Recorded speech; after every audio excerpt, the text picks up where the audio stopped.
جنت کی مٹی۔ ایک دیہاتی نے گارے مٹی کی مدد سے اپنا گھر بنایا۔ گھر میں اس نے چھوٹی سی 7 مسلوں کی مسجد بنائی کیونکہ اس کے 7 بیٹے تھے۔ تعمیر مکمل ہوئی تو اس نے اپنے بیٹوں کو بلایا اور کہا کہ میں چاہتا ہوں کہ مسجد کی لپائی جنت کی مٹی سے کروں۔ تم سب بھائی جاؤ اور جنت کی مٹی تلاش کر کے لاؤ۔ بیٹے پریشان ہو گئے کہ جنت کی مٹی کہاں سے لائیں۔ باپ کا حکم تھا۔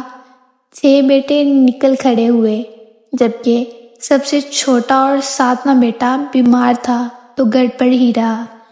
اس کے بھائی شام کو تھکے ہارے خالی ہاتھ گھر لوٹے تو دیکھتے ہیں کہ چھوٹا بھائی بوری میں مٹی بھر کے بیٹھا ہے۔ تو باپ نے پوچھا کہ بیٹے گھر بیٹھے تمہیں جنت کی مٹی کہاں سے مل گئی؟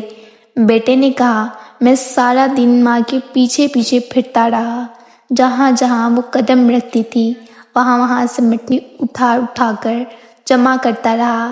یہ وہی مٹی ہے، جنت کی مٹی۔